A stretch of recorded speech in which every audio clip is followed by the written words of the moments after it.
Listen, I realize how goofy this shirt is, okay? Guilty as freaking charged. Anyway, this show is goofy.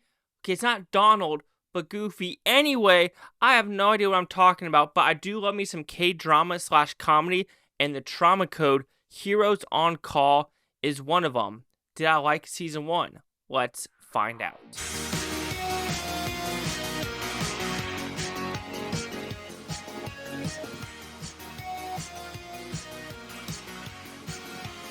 Chase Lee Hockey here with the Blue Futon reviewing the Trauma Code Heroes on Call. What's about? Pretty simple premise. You have a badass doctor, right? Who could basically do anything. Fly helicopters, check. Work on patients while flying the helicopter, check. Can do amazing surgeries wherever in Korea as well as in the Middle East and Africa as well, check. He has a shady past, maybe, but he's been called to South Korea to help with a trauma center. I think they want to make it a trauma wing, if I'm not mistaken, or other way around. But the people up top, the directors of the hospital, do not want to spend that money because they want to make a profit. But will this doctor finally tell the other doctors in the ward, in the hospital, that, you know what, maybe we should save some lives instead of saving that money? So anyway, did I like this show?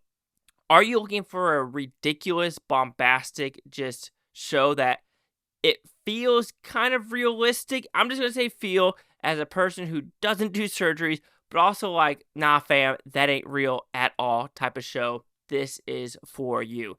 Is it sometimes too stupid? Absolutely. Is it sometimes too over the top? Absolutely. However, I do think there's an overarching good message in this show about saving lives and what we can do as human beings to try our best. Because unfortunately, also with this show, not a lot of people die. The only one death like sequence in this movie, which I thought was really, I hate to say it's good, but it went with the bus. And there's also one with someone being in coma. And those are some two good storylines because it shows real tragedy. Because a lot of these shows, you know for a fact he's going to succeed. He's going to succeed. He's going to succeed because he's just that badass. And sometimes you're just like, okay, there's not a lot of stakes or not trauma, but like, oh my god, tension of like, is something going to happen? But you know what?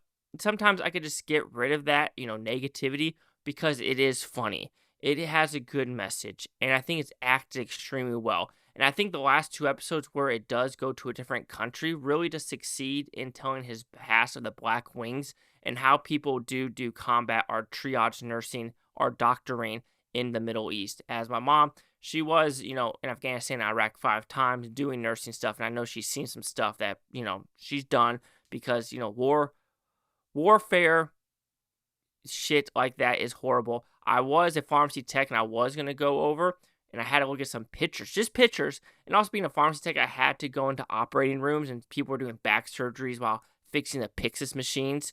That just grossed me to hell. A placenta on a freaking platter. I've seen some shit where you're just like, ugh, so there's no way I could be a doctor. No way I could do OR operations, period, end of subject. So maybe I'm a little bitch when it comes to that level. Anyway, when looking at the show, acting, pretty good overall.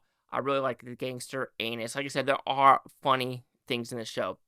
Some of the side characters, like I said, over the top, especially some of these doctors that, are hating the guy because they want to be relaxed. They want to make a butt ton of money while doing nothing.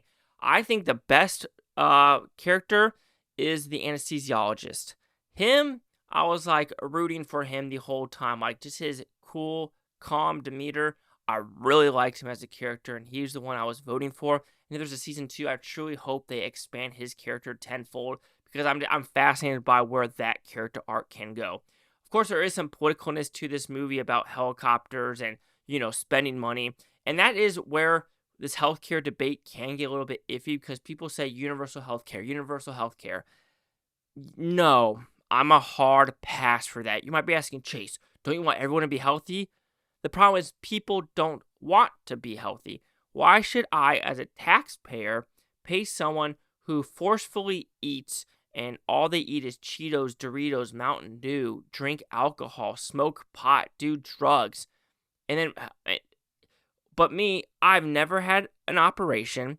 I've never broken a bone.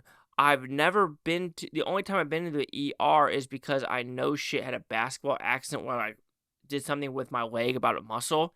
And that was it. Of course, my health insurance paid for it, and I had to do physical therapy, but I've never had any major surgeries, never broken bones. I eat healthy, I work out, and so I've never really had to use insurance. I've never even been in a car wreck. Our house insurance, or rentals insurance. Have never had to use insurance my entire life. Not saying that other people in my family haven't, but me personally, that's where I'm like, I struggle with it, because there is a difference between, okay, going and getting a Z-Pack versus, some people that have the rarest of rare cancers that's going to cost millions of dollars. And people are like, well, it should be free. But the treatments and stuff to get that free, and the experiments and all the things, money doesn't come out of the fucking thin air. So that's where I kind of get the yes and no where it comes to like universal healthcare. No, I do not agree with it. And it's kind of funny where people make fun of America, but they're like, whoa, Canada, I might have a brain tumor, but at the next MRI or CAT scan won't be for another 18 months. And I know when I lived in Portugal, there was also things like that where some little girl had a heart murmur. And I talked to Portuguese, like, I wish I could go to the USA because I know I'd get better treatment in Portugal. So there is so many different things that people don't know about, and they're just in their own little bubble. And I want to say this show is in its bubble, but when it comes to saving lives, it is kind of like almost too perfect, especially with the very end. Even though I like how they went to a different country, the last surgery, it was way like, would it happen? And there's something about blood transfusion, which is something that they would have thought about like in the first 30 seconds. It wouldn't have taken them a day to be like, oh my God, we're out of blood, we're out of blood, we're out of blood.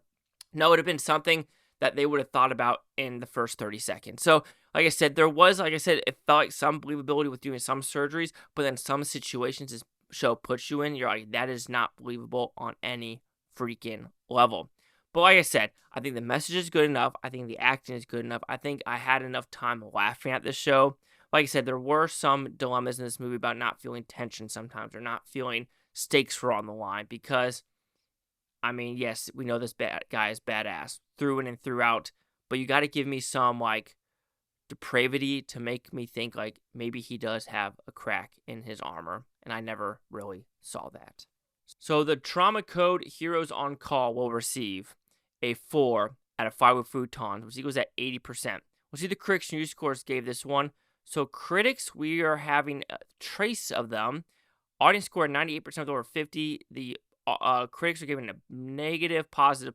So that's a 66.6, my 80, and 98. Chase out here, the Blue Futon. Like, comment, subscribe. One of these Butontopia. You Boo Tony. Thank you for watching. Have a great day. I'm going to watch this tape tomorrow, week from a month from a year from now. We're just going to freaking one of you. Peace and love. Peace and love. And how many times have you been in the hospital?